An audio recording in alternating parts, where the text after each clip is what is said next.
Mirë pra, jemi gati tani, të fillojmë. Jeni gati apo jo? Po. Përshëndetje të gjithëve, mirë se keni ardhur në Ridi Bet, kampionatin kombëtar debatit. Jemi në edicionin e 8 të këtij projekt programi, të zbatuar nga Organizata Liburnetik për të 8 vit radhaci. Kanë kaluar kaq shumë kohë, por mbetemi gjithmonë me të njëjtin qëllim, që është zhvillimi i mendimit kritik. Në këtë sesion të tretë të kësaj dite të fazës eliminatore do të kemi dy shkolla, shkollën nga Përmeti, Sami Frashi, një duar trokitje për grupin, dhe shkollën nga Tirana, Qemal Stafa, e cila na është ribashkuar edhe në këtë edicion. Jemi tek 16 finalistët, skuadrat më të mira që kanë arritur pikëzimin më të lartë për sa i përket fazës rajonale të debateve që kemi zhvilluar në çdo qytet ku kemi udhëtuar në këtë edicion të 8. Juria që do të bëj vlerësimin sot është e përbërë nga vajza,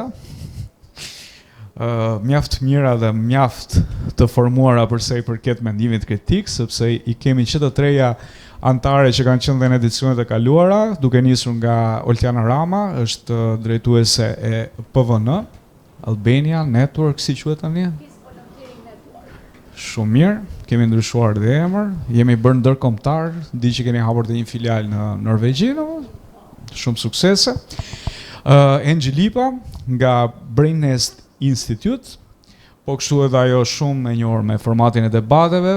Së fundmi keni realizuar në qendrën tumë edhe një kampionat me të rinj që janë pjesë atje, ku kam qenë gjykues. Faleminderit që ke pranuar të ma kthesh ftesën për të qenë pjesë e kampionatit, dhe Eugena Gjoka që është pjesë e këtij formati jo vetëm si gjykatëse, por edhe si moderatore në finalen e Ridi Bet. Vjen nga Fakulteti i Shkencave Sociale, Departamenti Filozofi. Faleminderit vajza që jeni me ne.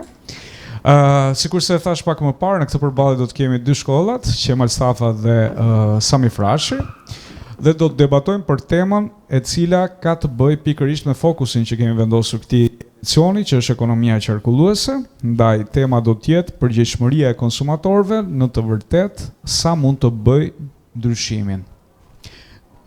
Në më ndihmoni pak me temën, Klajdi, të lutem, që ta shfaqem edhe në ekranin brapa.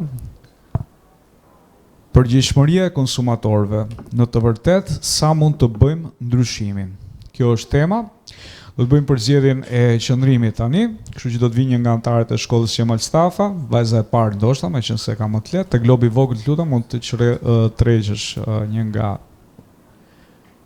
opsionet e mundshme aty. Pra, po kundër.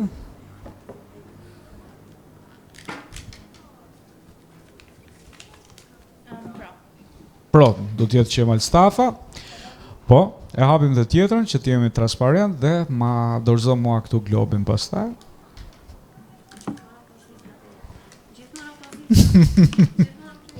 Kundër, shumë faleminderit. Okej, shumë faleminderit.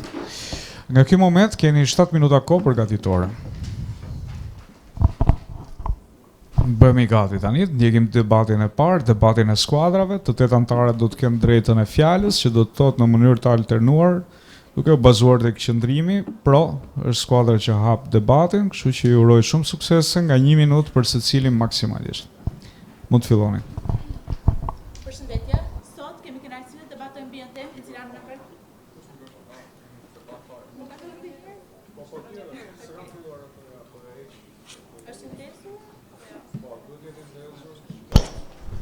Okay. Përshëndetje, sot kemi kënaqësinë të debatojmë mbi një temë e cila na prek të gjithë ne si konsumatorë të shoqërisë moderne. Kundrejt pyetjes së parashtruar, skuadra jon mban një qëndrim pozitiv. Le të marrim shembull diçka nga jeta e përditshme. Brandet e përhapura dhe të njohura si Zara, H&M, Bershka e të tjerë janë ndër më të përhapurat në Shqipëri për blerje. Konsumatorët që janë lehtësisht të influencueshëm duke ndjekur trendet e rrjeteve sociale të modës së shpejtë, blejnë për këtyre brandeve që përdorin politika që janë antiekologjike.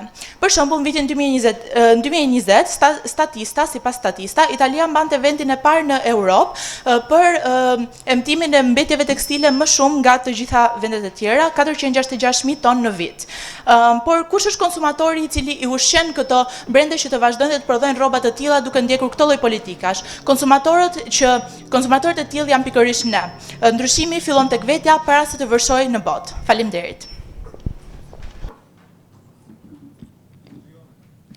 Përshëndetje të gjithëve, unë quhem Pamela Pashëllari dhe ne përfaqësojmë gjimnazin Sami Frashëri Përmet. Fillimisht do doja t'ju falenderoja dhe përgëzoja për argumentin e parashtruar, megjithatë ne nuk mendojmë se janë konsumatorët përgjegjësit kryesor që mund të sjellin ndryshimin. Argumenti që do të parashtroj, i cili nxjerr në pah natyrën kontradiktore të asaj që sapo that, është fakti se pjesa më e madhe e ndotjes vjen nga industria dhe jo nga ne konsumatorët. Janë pikërisht një numër i vogël kompanish dhe sektori industrial ata që shkaktojnë përqindjen më të lartë të gazeve serë të emetuar në atmosferë. Sipas studimit të Agjencisë Ndërkombëtare Energjetike, kompanitë e karburanteve fosile janë përgjegjëse për mbi 70% të gazeve serë të çliruar në atmosferë. E dini se çfarë do thotë kjo? Nëse do ta krahasonim këtë përqindje me përqindjen e ndotjes që ne si konsumatorë shkaktojmë, do të ishte e papërfillshme e do të konsiderohej si një gjurmë e padukshme përballë këtyre gjigantëve industrial. Prandaj skuadra jon i qëndron me bindje mendimit se nuk jemi ne konsumatorët, aktorët dhe përgjegjësit kryesor që kemi mundësinë dhe fuqinë të bëjmë ndryshimin. Ju falenderit. Përshëndetje, quhem Teo. Sot prezantoj një mendim i cili do ju shokoj një çik. Së pari, e dëgjova me vëmendje mendimin tuaj dhe mendoj se juve keni harruar disa aspekte. Sigurisht, kompanitë e mëdha dhe industria janë përgjegjëse për ndotje më të madhe në natyrë. Por për kë punojnë këto kompanitë mëdha? Sigurisht punojnë për konsumatorin. Nga kjo ju bëj një pyetje retorike. A vërtet mendoni se kompanitë e mëdha do të funksionon nëse nuk do të kishte një konsumator, i cili kërkonte produktet e tyre? Gjithashtu do doja të thoja se ulja e konsumit personal në vid ul drejt për drejt gjumën ekologjike. Kam një shembull për këtë. Shembulli është i 2020-s kur ra karantina e Covid-19-s. Gjatë periudhës së karantinës nuk u përdorën më makinat shumë. Sidomos, edhe emetimi i dioksidit karbonit në natyrë kishte rënë me 15.8%. Gjë që ishte më shumë e lartë se sa periudha e industrisë. Faleminderit.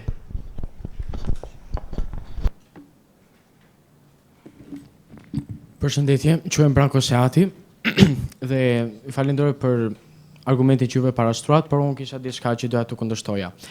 Atëherë ju përmendët se kompanitë gjithmonë varet nga konsumatorët dhe do të prodhojnë çfarë duan ata. Ata shpeshherë ja hedhin fajin konsumatorëve dhe përdorin këtë greenwashing apo etiketat e gjelbra, të cilat u hedh fajin konsumatorëve dhe heq përgjegjësinë nga vetja e tyre. Po konsumatori nuk është i fajshëm për të gjitha ato ndotjet që ata shkaktojnë. Le ta pranojmë realitetin dhe të themi se ndryshimet klimatike dhe problemet globale nuk mund të zgjidhen vetëm nga veprimtaria individuale. Të ndalosh përdorimin e një pipze plastike për shembull, është fare pavlefshme duke ditur që 100 kompani më të mëdha që prodhojnë lëndën djegëse janë përgjegjëse për emetimin e shumë gazeve serë, rreth 71% që nga viti 1988 nga CAI.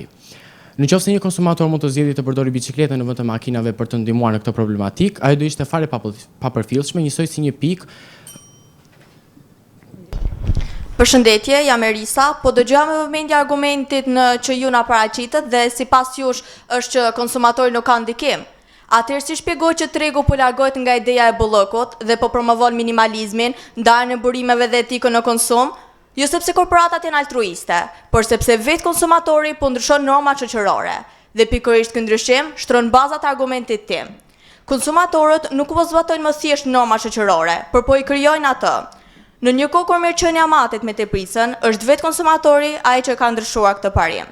Sipas fushatës Buy Nothing New Mass, në janar të 2024-s, në Mbretërinë e Bashkuar, 75% e pjesëmarrësve ripërdorën ose riparuan sendet e panevojshme. Gjithashtu, sipas një studimi të Deloitte Global 2023, rreth 82% të rinjve përqafonin idenë se cilësia është më e rëndësishme se sasia.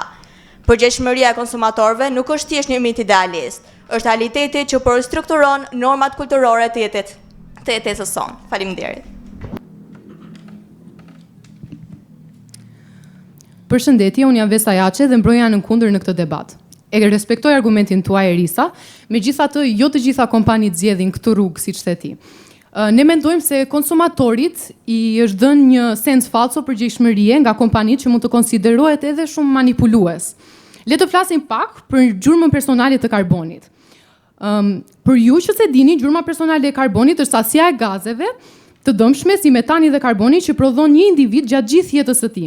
Kjo është thjesht një metodë që përdorin kompanitë si BP ose British Petroleum për të mënjanuar fajin e tyre dhe për të shmangur marrjen e masave që do të kryenin ndryshimin e vërtet duke na bërë ne erojet e planetit, ndërkohë që pompojnë naftën dhe marrin fitime. A e bën ndryshimin e vërtet vendosja e një llampe ekologjike në shtëpi? Jo. Ajo që bën ndryshimin është vendosja e kësaj drite mbi përgjegjësitë e vërtet, siç janë kompanitë, duhet të ndalojmë së veshur një kostum faji ne konsumatorët, sepse ai nuk është qepur për ne. Faleminderit.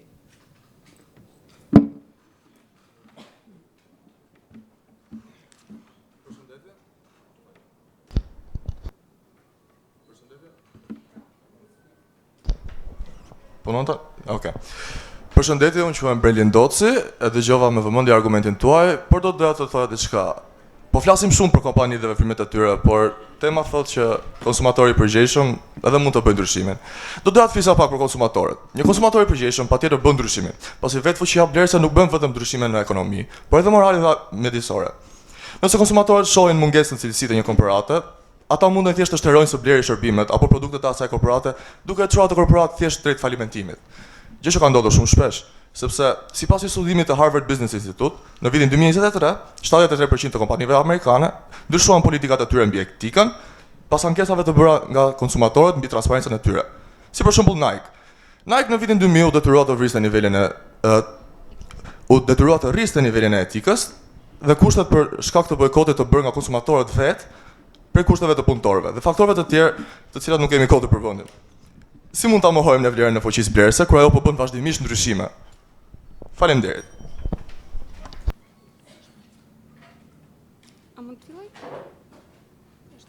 Përshëndetje, unë jam Irisa Mullara, e respektoj mendimin tuaj dhe dëgjova me shumë vëmendje dhe do të thosha që nuk është plotësisht e vërtetë, pasi shumica e konsumatorëve nuk e kanë luksin të zgjedhin një produkt duke marrë parasysh impaktin që ky i fundit ka në shoqëri, ekonomi dhe një mjedis. Do doja të ndalesha pak te tema dhe të bëja një pyetje shumë të thjeshtë. Çfarë është një konsumator i përgjegjshëm? Është një person që e zgjedh një produkt edhe nga impakti që ai ka në ekonomi, shoqëri dhe në mjedis. Do të doja ta lidhja këtë dhe me argumentin tim. Atëherë, përgjegjësia e konsumatorëve, ekonomisë në të vërtetë mund të bëjë një ndryshim. Ka shumë individ që din çdo të thotë të jesh një konsumator. I përgjegjshëm, por nga ana tjetër kemi bizneset që ushtrojnë presion mbi konsumatorin, duke e shtyrë të blejnë produkte shpesh të panevojshme dhe me anë të reklamave, promovimeve dhe manipulimeve. Ky sistem ekonomik që quhet treadmill of production prodhon produkte pa e dëgjuar konsumatorin, udhëhequr nga dëshira personale për të fituar. Një shembull konkret është kompania Apple, e cila nxit konsumin duke prodhuar telefon celular.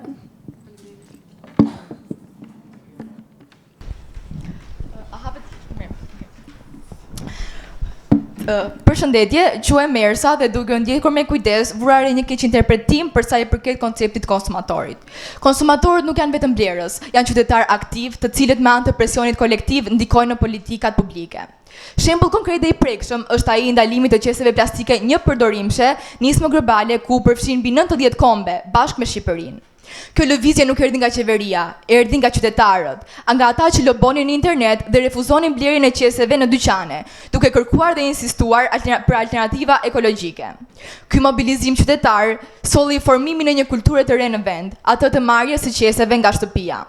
Përfundimi, një ligj i qartë dhe i ashpër. Shqipëria në 1 qershor të vitit 2022 ndaloi importimin dhe prodhimin e qeseve plastike në 70 mikron dhe me kapacitet në 10 kg. Kur konsumatorët bashkohen, politika dëgjon. Faleminderit. Përshëndetje, unë jam Kristina Ferrati, e vlerësoj mendimin tuaj, por nuk bie dakord me të, pasi është e lehtë për ju që të thoni se konsumatorët pra kanë një fuqi të madhe për të ndryshuar tregun global, por në fakt realiteti është mjaft më kompleks.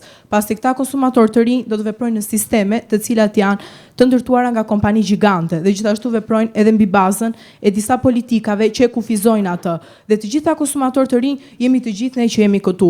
Por më lejoni të them diçka se ata që kufizojnë më së tepërmi jemi ne të zonave më të vogla. Pasi si mundemi ne që të zgjedhim produkte të qëndrueshme kur në zonën tonë të vogël as nuk ofrohet kjo si alternativë. Edhe në qoftë se ndodh që të ofrohet si alternativë, sërish çmimet janë tepër të larta dhe janë të ofrueshme vetëm për një pjesë të vogël të popullsisë. Dhe më pas do të lindë pyetja, a dëshirojnë pra këta persona që kanë mundësi të përballojnë të shpenzojnë para për të produkte, por kjo situatë nuk vjet re vetëm në vendin ton apo në zona të vogla të vendit ton, por vjet re në të gjithë Europën, ku për shembull në vendet në zhvillim mbi 16. Faleminderit. Përshëndetje, unë jam Mario Ball dhe dua të përmend faktin që jemi grupi i cili mbështet tezën pro dhe dua t'ju kundërshtoj pak në argumentin që thatë se konsumatori nuk ndikon fare. Domethënë konsumatori varet nga kompanitë e mëdha. Cilat janë këto politikat kufizuese kam pyetje dhe e dyta që dua të them është se në argumentin tim që kam është se konsumatori ndikon në mënyrë indirekte. Gjithashtu me sjelljet që ai bën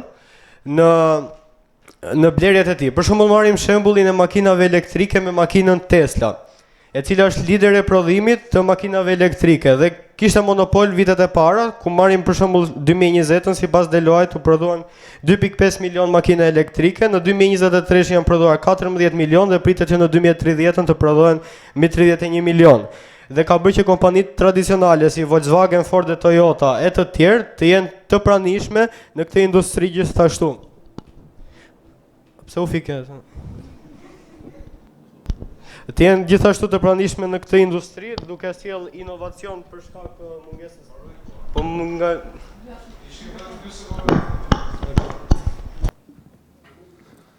Përshëndetje. Përshëndetje, unë jam Endri Zaimi. E respektoj shumë mendimin tuaj, po nuk bie dakord me të. Konsumatorët nuk janë të informuar për atë që kompania vërtet realizon.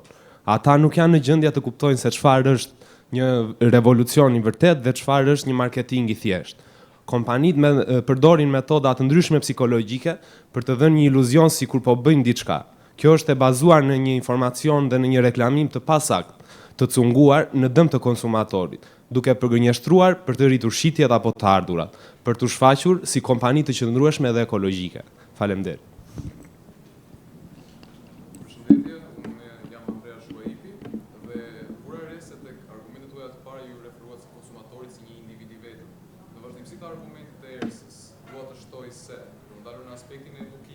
Konsumimi duke qenë në masë, shkaktojnë që dhe edukimi në masë të na ndihmojë për të lënë një ndryshim. Marrim një shembull konkret, në Japoni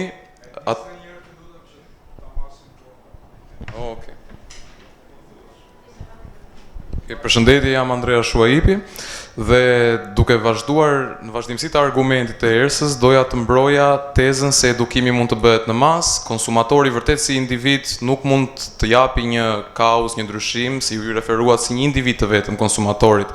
Marrim një shembull pjesën arsimore dhe edukimin në masë. Në shkollat japoneze, në klasën 1 të 3, në kurrikulën e tyre quhet një lëndë që është Shogaku, e cila është lënda e edukimit kulturor dhe natyror. Kjo lëndë trajton disa pjesë të ndikimit ekologjik, por një tek të sajën e ka ndihmimin në konsumim dhe duke bërë një konsumim të përgjegjshëm të mallrave dhe në mënyrë për të zgjatur jetësinë maksimale të produkteve.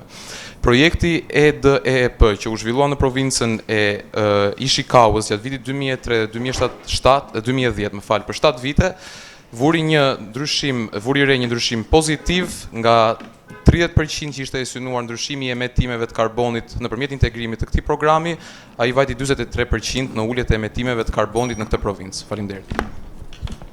Përshëndetje, quhem Stefi Sadiku, po është e vërtet që një pjesë e qytetarëve e nxënësve mund të edukohen, por çështja është që pabarazitë ekonomike janë ato që e kufizojnë ndikimin e madh që konsumatorët mund të kenë. Shpeshherë, ato produkte që shfaqen si më të qëndrueshme janë njëkohësisht edhe më të shtrenjta. Sipas një studimi britanik, produktet që konsiderohen të gjelbra janë 50% më të shtrenjta se sa alternativat e tyre. Kjo do të thotë se vetëm një pjesë e konsumatorëve, ata që kanë mundësi më të mira ekonomike, do të blejnë produkte që janë më të qëndrueshme, si për shembull veshjet me materiale të qëndrueshme apo produktet organike për të ushqyer. Ndërkohë që pjesa tjetër, që është dhe pjesa më e madhe, nuk do të kenë mundësi që të jenë konsumator të përgjegjshëm. Ata do t'ju duhet të blejnë produkte që përputhen me buxhetin e tyre, edhe nëse këto produkte do kenë një ndikim negativ në mjedis. Pra, siç e shohim, kjo nuk ka të bëjë me indiferencën, por ka të bëjë me mundësinë e konsumatorëve. Faleminderit. Përshëndetje të gjithëve, unë quhem Dealia dhe sot mbaj shëndrimin pro temës së përgjegjshmërisë së konsumatorit. Dua të falenderoj panelin kundërshtar dhe pse do doja të fokusohesha në një aspekt tjetër, te informimi i shoqërisë shqiptare. Një studim i 2021 nga Instituti për Zhvillim dhe Iniciativën Qytetare thotë se 80% e grup moshës 18 deri në 39 vjeç në shoqërinë shqiptare veçohen si konsumator totalisht të përgjegjshëm dhe të aftë për të sjellë ndryshime në shoqërinë në të cilën ne jetojmë. Dhe lidhur me këtë, dua të them se është bërë shkas normalisht dhe për të ndërmarrë nisma pikërisht të rinj shqiptar, si për shembull nisma mos përdorni më shishe plastike e pozicionuar kryesisht në qytetin e Tiranës dhe të Durrësit, ku kjo nisëm jo vetëm që synon ndërgjegjësimin e të rinjve, por të gjithë popullatës shqiptare për të drejtuar drejt produkteve që janë ekologjike dhe produkteve të riciklueshme. Mund të duket me të vërtetë si një gjest i vogël, ndoshta për disa dhe i papërfillshëm, por a nuk ka treguar historia ndër vite se ndryshimet më dha vijnë nga gjestet vogla? Ju faleminderit.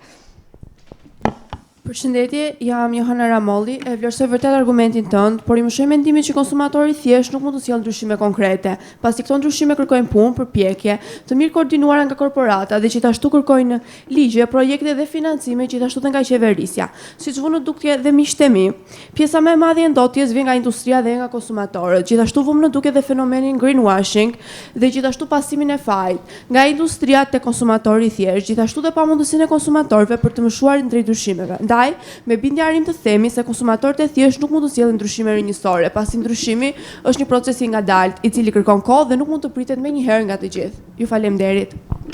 Faleminderit dy skuadrave, një dorë lëkitje për to. Do të vijojmë me debatin e dytë, debatin e liderave. Në këtë përballje do të kemi Pamelën dhe Ersën, për sa i takon një nga temave spontane që do ta zgjedh Juria.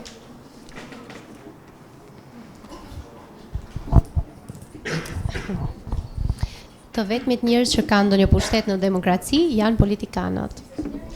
Atëherë tema do të jetë të vetmit njerëz që kanë ndonjë pushtet në demokraci janë politikanët. E përsëris dhe një herë, të vetmit njerëz që kanë ndonjë pushtet në demokraci janë politikanët.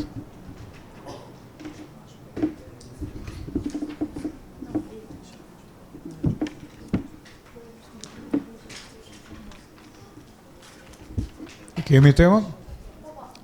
Tani do bëjmë përzgjedhjen e qëndrimit, kështu që do të vi Pamela.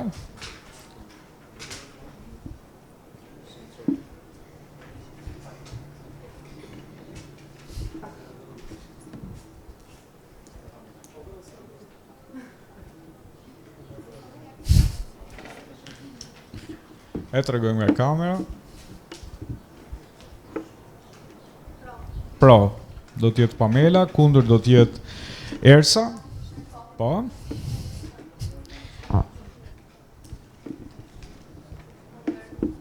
Edhe një herë tema, të vetmit njerëz që kanë ndonjë pushtet në demokraci janë politikanët, pro së kundër do të dëgjojmë pas pak. 7 minuta kohë përgatitore për të dyja vajzat, për të dyja grupet, padyshim që duhet fuqizojnë liderat si gjatë kohës përgatitore, ashtu edhe për gjatë kohës së debatit, duke treguar padyshim dëgjim aktiv. Pozicionohemi, mbajmë një qëndrim korrekt për sa i përket debatit dytë, sikurse ju thash, e vërtet që pesha bie mbi dy liderat, por padyshim që dhe ju mund të furnizoni me informacione, me referenca statistika apo studime liderat e skuadrave tuaja. Nga 2 minuta për secilin nga ju në këtë përballje midis Pamelës dhe Ersës. Pamela mban qëndrimin pro, ndërsa Ersa qëndrimin kundër. Përsa i takon temës, të vetmit njerëz që kanë ndonjë pushtet në demokraci janë politikanët. Suksese mund vijoni. Mikrofonat. Vazhdo, mund të fillosh. Edhe një përshëndetje. Ishte një kënaqësi për një eksperiencë të tillë. Uroj të gjithë skuadrën kundërshtare për argumentat e paraqitur. Le të thithemi pak te debati i liderit me Ersën. Unë do ta nis nga një përvojë personale fillimisht. Ne si rini jemi zëri së ardhmes. Jemi ata të cilët duam të sjellim ndryshimin për ta bërë Shqipërinë një vend më të mirë. Një thënie Eleanor Rooseveltit thotë se ndryshimi qëndron tek ata që besojnë në bukurinë e ëndrave të tyre. Dhe ne rinia jemi pikërisht ata që kush më mirë se ne nuk do të besonte për ta bërë Shqipërinë një vend më të mirë. Kjo është motoja jon ditët e sotme. Dhe pikërisht unë kam zgjedhur që të marr pjesë në fushata apo në organizime të ndryshme për përfaqësuar zërin rinor. Jo më pak para disa kohësh mora pjesë në një fushat ku për të përfaqësuar gjithë shkollën, gjithë bashkëmoshtatarët e mi shpreh mendimin tim. Shqipëria, le të përballemi pak me realitetin shqiptar. Shqipëria është vendi mundësive në ditët e sotme, vendi tranzicionit, vendi në zhvillim. Po në fakt, ky zhvillim nuk po vjen nga njerëzit. Të gjitha politikat e marrë janë ndërmarrë nga politikanë të ndryshëm.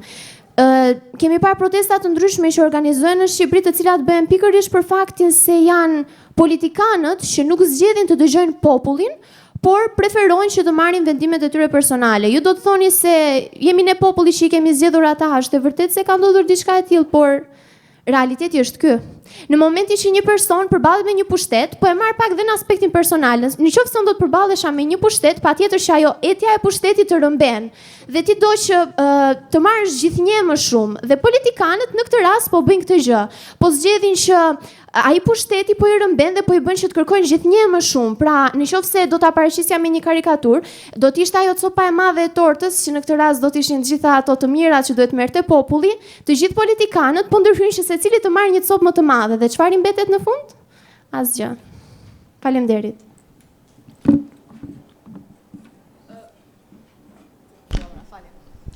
Ju falenderoj Pamela për argumentin tuaj sepse shtroi bazat e argumentit tim, por do t'ju këshilloja se do t'ju qartësoja se përvoja personale është e pasakt për të qenë pikë absolute mbështetjeje në këtë argument kaq të gjerë. Dhe duke marrë përgjegjësinë e madhe e të kundërshtuarit këtë mit tem, do të thoja, dua t'ju qartësoj gjithashtu konceptin demokraci, që do të thotë vetë pushteti i popullit dhe ekzistenca e saj e përfaqëson vetë këtë mënyrë qeverisjeje dhe ndikimin primar të kësaj force së vendosi që jemi ne, populli. Demokracia është vetë shpëtimi i popullit nga pushteti i pakufizuar i politikanëve dhe kryen shpërndarjen e tij në mënyrë të mbështetjes së interesave të vetë popullit, të cilët janë për t'u qeverisur. Të lejuarit e grevave dhe të protestave është vetë ndarja e fuqisë mes këtyre dy palëve, do t'i quaja, sepse u jep të drejtën popullit për të vendosur. Dhe ku ka diçka që e bën më të qartë dhe më të pastër pushtetin që ka populli, përveç se faktin se jemi të lejuar të ngrijmë zërin ton dhe të mbështesim qartë interesat tona. Gjithashtu do doja ta zgjeroja pak fushën të cilën po përdor për të mbështetur këtë argument dhe doja të përmendja lëvizjen studentore të vitit 91, i cila kreu vërtet një revolucion në vendin ton, duke sjell demokracinë dhe duke na e bërë shumë të qartë se pushteti në demokraci është i popullit, sepse ndryshe nuk do të quaj demokraci, do të quaj një formë tjetër qeverisjeje. Ju faleminderit.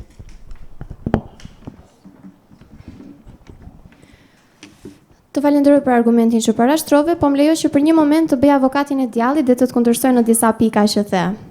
The se rastimi i përvojës personale nuk mund përfshihet dhe nuk mund përgjithësohet, sepse mund të jetë në një formë simbolike, po si unë ka shumë të rinj, ka me mira të rinj që zgjedhin që zëri i tyre të dëgjohet, sepse ky është qëllimi ynë ditët e sotme. Për sa i përket tek pjesa që thatë se duke qenë se ekziston opozita, sigurisht që do të ketë protesta, përderisa ekziston opozita dhe bëhen protesta nga populli, do të thotë se nuk po bëhet mjaftueshëm. Do të thotë se kërkesat e tyre nuk po realizohen. E çfarë do të thotë kjo? Kthehemi sërish te konkluzioni i temës që janë politikanët ata që e kanë pushtetin në demokraci. Korrupsioni. Një nga kriteret që nuk e di si do ta cilësoja, një nga gjërat që po luftohet më shumë në ditët e sotme në Shqipëri. Një nga kriteret e bashkimit për t'u angazhuar në Bashkimin Evropian e për t'u antarësuar atje është që Shqipëria të paksoj korrupsionin. Pse nuk po bëhemi ne pjesë e Bashkimit Evropian? A e ka fajin populli? A e ka fajin arsimi? A e ka fajin shëndetësia? Jo. Syt duhet i hedhim tek politika, sepse janë pikërisht ata që e shfrytëzojnë pushtetin për përfitimet e tyre personale dhe nuk ju japin ato çka kërkojnë, ato që kanë të drejtë njerëzit si gjithë ne. Le të kapemi pak dhe tek pjesa e historikut që ju thatë se demokracia është qeverisja e popullit. Është e vërtet, po mos harroni pak se nëse do të bëjmë një rrjet kronologjike dhe do të kthehemi rreth 3 dekada më parë, ku në Shqipëri mbizotronte komunizmi dhe vetë Partia Komuniste me diktatorin Enver Hoxha në fakt thoshte se nuk ishin nuk ishin një sistem monopartiak, por ishin parti demokratike, pra po e bënin Shqipërinë një vend demokratik dhe po e zhvillonim. E po ta paralelizojmë me realitetin e ditëve të sotme çfarë po ndodh. Dhe ne të njëjtën gjë po promovojmë, por në fakt nuk është e vërtetë. Faleminderit. Ju falenderoj për këtë qëndrim të argumentuar që sollët në këtë debat. Por do t'ju lutesha të mos e shtrëmbëronit temën dhe vetë konceptin e demokracisë, sepse korrupsioni është devijimi i saj, jo pjesë e demokracisë. Përmendja e saj vërtet që është temë sensitive, por vërtet që nuk hyn brenda temës së debatit, pasi po flasim për një qeverisje demokratike dhe jo një demokraci të korruptuar. Dhe pse korrupsion do të thonë që ka në çdo sistem, pasi asnjë ideologji politike nuk zbatohet në perfeksion, i cili është vetë parimi i shkencave politike. Por fakti që na lejohen protestat, mundësia për të pasur referendume duke marrë parasysh Zvicrën dhe peticione të cilat vendosin në mënyrë unanime vendimet e marra nga vetë populli, e bëjnë të qartë se demokracia vërtet e ka një sundimtar, një sovran, i cili sipas, duke më vërtet tek John Locke, i takon popullit si sovranitet. Do doja që statistikat që përmendët gjithashtu t'i vërtetoni dhe t'i bazoni, sepse pas që binin kontradikt me ato çfarë kemi mësuar vërtet nga shkolla gjatë këtyre viteve, dhe do doja që të mos ta merrni vetëm si debat, por edhe që ta kuptonim të gjithë si grup, se demokracia ndahet në 2 pjesë, drejt për drejt dhe të përfaqësuar, dhe nuk mund ta fusim demokracinë e korruptuar në këtë argument. Faleminderit. Atëherë, për pjesën e qartësimit, unë nuk jam duke e shtrëmbruar as pak realitetin e demokracisë, duke qenë se e di shumë mirë për kufizimin se çfarë do thotë demokracia dhe se si ndahet demokracia e përfaqësuar dhe e drejt për drejt. Në Shqipëri ekzistojmë në një demokraci të përfaqësuar ku është parlamenti, me në krye kryeministri dhe më pas një organ më i lartë që është presidenti që e përfaqëson vendin tonë. Megjithatë, le të kthehemi pak tek pjesa që ju përmendët se është një zgjedhje unanime. Në ditët e sotme ne po përballemi me një realitet që është blerja e votës. Që në momentin që ne pranojmë diçka të tillë, atëherë ne kemi refuzuar për të ushtruar të drejtat tona si qytetare për t'i kërkuar detyrimet dhe përgjegjësitë tona. Pse nuk po zhvillohet Shqipëria? Jemi ne njerëzit që po e bëjmë këtë? Jo. Është politika, po pse është politika? Po sepse është politika, do thënë ju. Po është politika sepse janë pikërisht të gjithë ata politikanët që ne kemi zgjedhur që po e bëjnë diçka të tillë, po përfitojnë nga mundësia që ne ju kemi dhënë. Dhe që në momentin e parë që ata e marrin pushtetin, ata nuk ndodh që të lejojnë dikë tjetër që t'ua marrë nga duart. Do thoja edhe diçka tjetër për ta përmbyllur atë që sapo tham. Është pjesa që në Shqipëri në ditët e sotme ka mungesë transparence. Nuk bëhet një transparencë e qartë me popullin në lidhje me votat apo me gjithçka tjetër. Dhe le ta marrim më konkretisht Shqipërinë duke u angazhuar më thellë në mekanizmat që janë. Në momentin që bëhen zgjedhjet, në qoftë se një parti fiton mbi 80 mandate, atëherë presidenti, roli i tij del jashtë funksionit dhe po të shohim roli kryesor apo posti më i lartë do t'i takonte kryeministrit. Po ta marrim është kryeministri, i cili zgjedh të gjithë anëtarët që më pas do të hyjnë në listat e hapura apo të mbyllura të deputetëve. Pushteti është në duart e një individi apo një grup individësh, është një oligarki ose monarki. Faleminderit. Faleminderit Pamela që na dhat mundësinë të prekim këto tema dhe doja të filloja pa humbur kohë me kundërshtimin e tyre. Së pari, duke njohur demokracinë si koncept, nuk mund të thoni se protestat tregojnë mos funksionim të saj. Përkundrazi, ato tregojnë funksionimin të plot e guximit dhe të drejtave të popullit të përfaqësuara në to. Së dyti, në momentin që shitet vota, siç ju e thatë, në mënyrë të pabazuar, sepse doja gjithashtu të më qartësoni se ku e keni parë këtë shitjen dhe blerjen e votave, ku e keni vërejtur, në momentin që shitet vota, refuzohet demokracia nga populli, nuk është më demokraci. Gjithashtu, mungesa e besimit, sidomos nga ne të rinj që shumica prej grupit tim, për shembull, janë maturant, po besoj dhe për jush, dhe jemi 18 vjeç, gjithashtu jemi votues. Mungesa e besimit në vota dhe në zgjedhje, dhe fakti që ne si individ mund ta bëjmë ndryshimin, është kurth që lobohet duke përgënjeshtruar thelbin e demokracisë dhe nuk është as pak i vërtet. Duke u nisur dhe tek rrëmbimi i pushtetit që e përmendët për politikanët. Jemi ne ata që i zgjedhin politikanët dhe në momentin që e shohim se ata po shfrytëzojnë postin për përfitime personale, është liria dhe pushteti i popullit ai që bën zgjedhjen e tyre. Kalimi nga një regjim te tjetri është prova e historisë se pakënaqësia e popullit e vendos qeverisjen. Gjithashtu, dua të përmend një rast konkret që është muri i Berlinit, ku detyrimi i Gorbaçovit ishte për të sjellë demokracinë dhe u krye më së miri. Do doja që përveç se të flisnim se ku qëndron pushteti, do doja që ta kuptonit më së pari se po flasim për demokraci dhe nuk po flasim për korrupsion dhe nuk do lodhem se e përsëritur këtë gjë. Ju faleminderit. Të falenderoj, po mos haro se është korrupsioni një nga elementet kryesore të demokracisë dhe ne nuk jemi këtu për të marrë me anën teorike apo me termat e duhur. Ne po marrim realitetin. Kjo është politika në ditët e sotme, kjo është realiteti në Shqipëri në ditët e sotme. Le të marrim një aspekt tjetër. Ekzistojnë 4 pushtete dhe njëri nga ata, të cilët ne jemi të gjithë më shumë të familiarizuar, është pikërisht media. Dhe media është shfaqur gjithmonë në sytë e publikut si zëri i popullit, si ajo që do të përfaqësonte popullin ditët e sotme.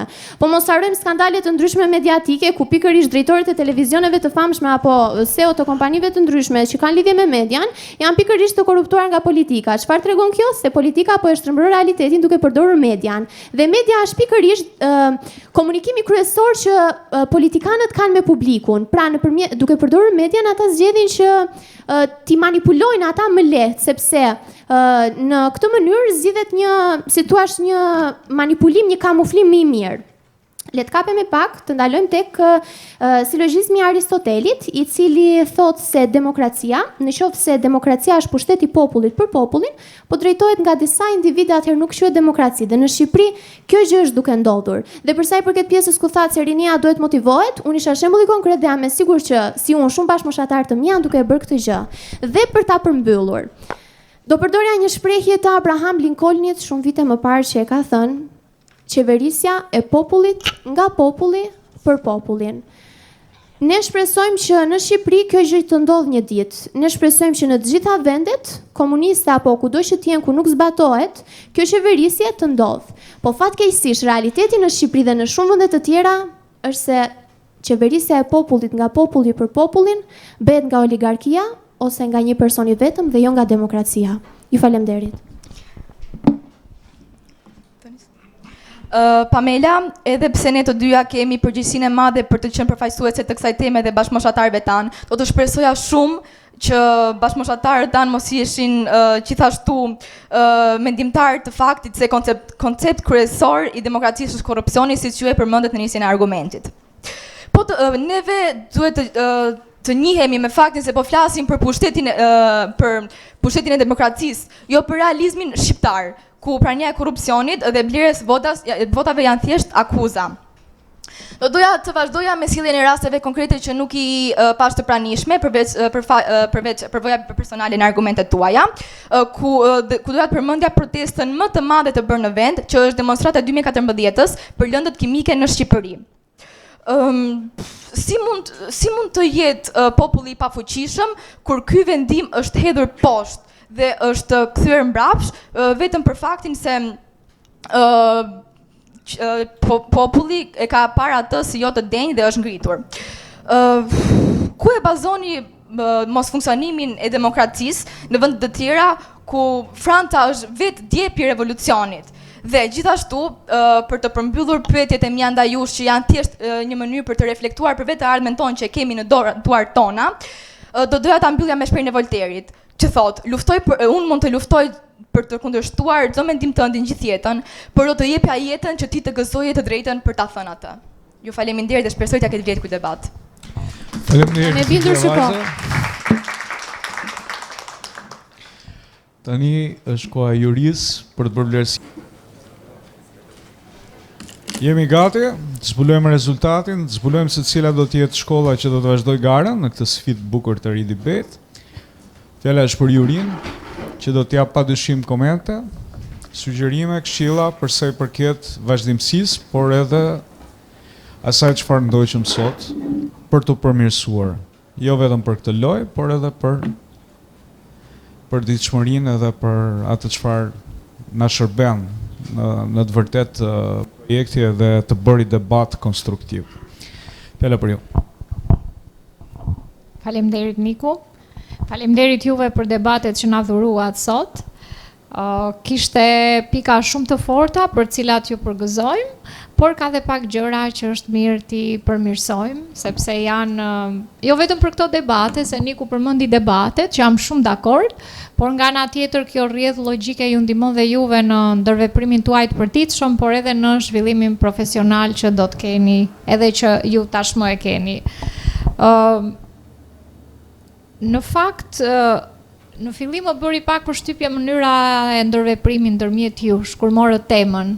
Në debatin e parë secili dukej sikur e kish bërë planin, çfarë do thonte, nuk kishit nevojë fare që të konsultoheshit me njëri tjetrin, pasi morët pozicionin pro dhe kundra, që për mua ishte pak, po vija në pikpyetje, dhe kjo ishte dhe opinioni i juris. Kishte, keni dhënë plot shembuj? Si? Okay. Mendova se dohet komentoj diçka. Keni dhënë plot shembuj, kompani, i keni dhënë me shembuj konkret, megjithatë do vlerësonim qofse do kishte pak më tepër argumenta në të dy debatet. Ka pasur rrjedhë logjike në pjesën më të madhe të rasteve, por ka pasur dhe raste të cilat rrjedha logjike nuk është ndjekur. Pra e keni respektuar me qytetari pjesën e të qenit pro ose kundra, e keni shprehur, por ndërkohë ju keni vazhduar se çfarë keni pasur në plan. Por kjo nuk ka ndodhur me të gjithë rastet. Në disa raste kemi vënë në re që debati nuk ka ardhur natyrshëm, keni pasur emocione që është shumë normale, por nga ana tjetër jeni përmbajtur me shumë përpikmëri fazës para përgatitore që ju keni bërë, dhe kemi vënë në re që ka pasur goxha teori. Dhe pjesa pozitive është që her pas here keni dhënë kuota nga personazhe të njohur, të cilat e kanë mbështetur argumentin tuaj, edhe disa statistika që është për të vlerësuar. Në tërësi keni treguar nivel shumë të lartë qytetarie, keni respektuar formatin e debatit, do donim të kishim parë pak më tepër humor. Por e kuptojmë që të dyja skuadrat vumre që ju kishit goxha emocione. Në tërësi jeni debatues shumë të mirë, keni një mendim kritik shumë të mirë, me përjashtim të pak rasteve që ne evidentuam. Ju urojmë shumë suksese. Po i kaloj fjalën kolegës. Faleminderit Ola. Gjithashtu dhe unë dua t'ju përgëzoj për debatin, për punën përgatitore, për atë çka ju demonstruat sot. Nuk mbetet shumë për të thënë nga ajo që Ola tha, megjithatë unë do doja të theksoja dy elemente të tjerë të cilët i konsideroj shumë të rëndësishëm për sa i përket jo vetëm formatit, po edhe eksperiencave të tjera që ju do të keni në aktivitetet e tjera.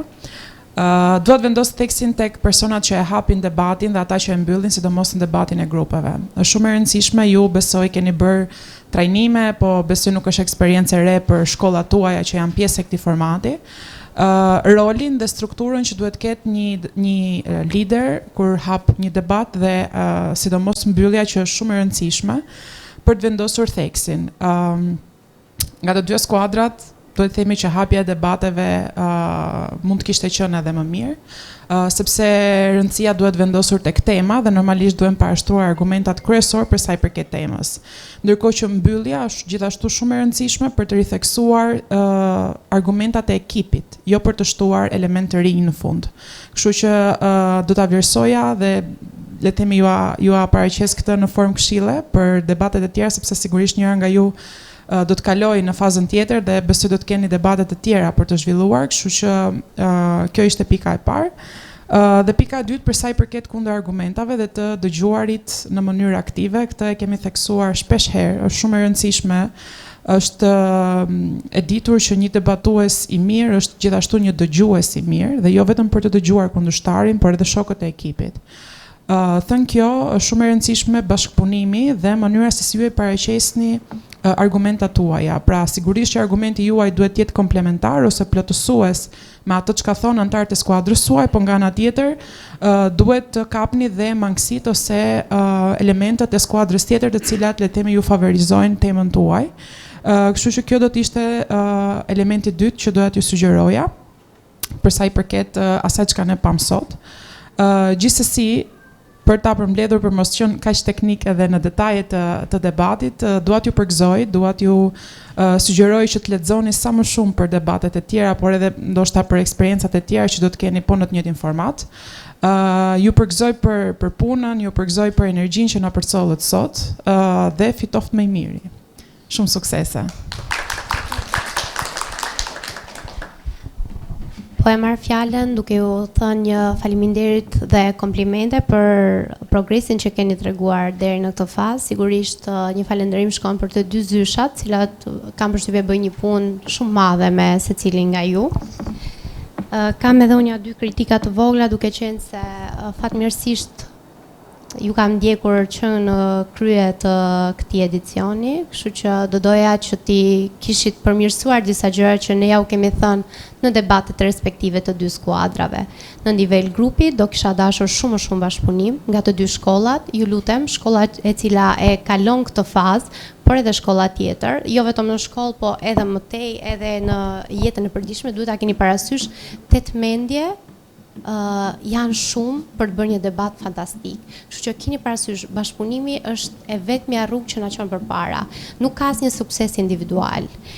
Do doja që në nivel lideri t'ju sugjeroja vajzave menaxhimin e emocioneve. Sigurisht emocionet janë një nga faktorët më të këndshëm të natyrës njerëzore, por në formate të tilla si debati deri diku janë edhe penalizuese.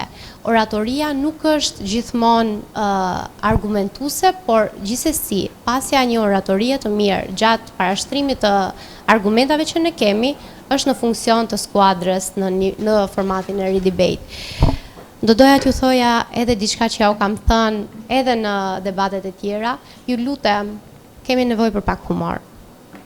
Kemi nevojë për ato shprehje të këndshme. Për shembull, nuk dëgjova asnjë shprehje të Sami Frashërit. Nuk pash asnjë quote të shtuar të Qemal Stafës që mund ta kishit vënë diku.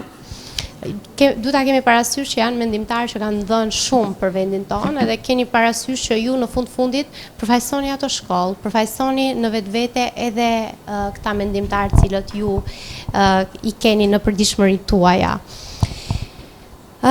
Tek kultura e debatit doja theksoja që tashmë e kemi kaluar atë fazën që ne themi përshëndetje mbroj argumentin kundër, pasi lideri ose pasi folsi i parë ka bërë. Ju lutem në fazën tjetër keni parasysh koha shumë e shkurtër, jepni argumentet në mënyrën e duhur dhe vijoni që ta shfrytëzoni sa më shumë atë kohën që ju keni.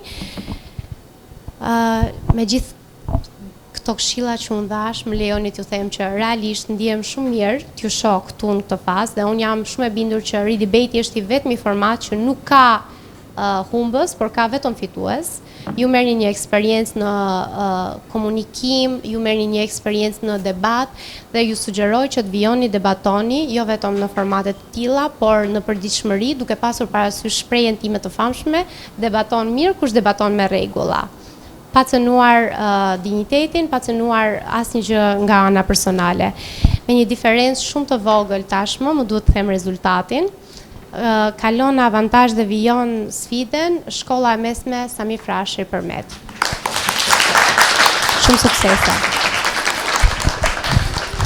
Mirë, suksese shkollës së Përmetit, do të shihemi nesër. Me shkollën tjetër dua t'ju falenderoj për pjesëmarrjen. Ashtu sikurse tha dhe Eugena, nuk ka humbës, ka vetëm të fituar, fiton mendimi kritik. Kështu që faleminderit, shihemi në takimet e ardhshme. Atëherë, për shkollën tonë, ndoshta kjo nuk mund të jetë hera e parë që ne marrim pjesë në organizime të tilla, po që për mua ishte herë e parë, sepse është herë e parë që unë marr pjesë në një debat të tillë dhe do merja pak fare kohë që t'ju falenderoja për mundësitë që jepni, veçanërisht organizatën Liburnetik, jurin, të gjithë pjesëmarrësit dhe një falënderim shumë i veçantë do shkonte për skuadrën kundërshtare. Nuk ishte e vështirë që të përballeshim, të jepnim kundër argumenta, megjithatë, shumë suksese në vazhdim.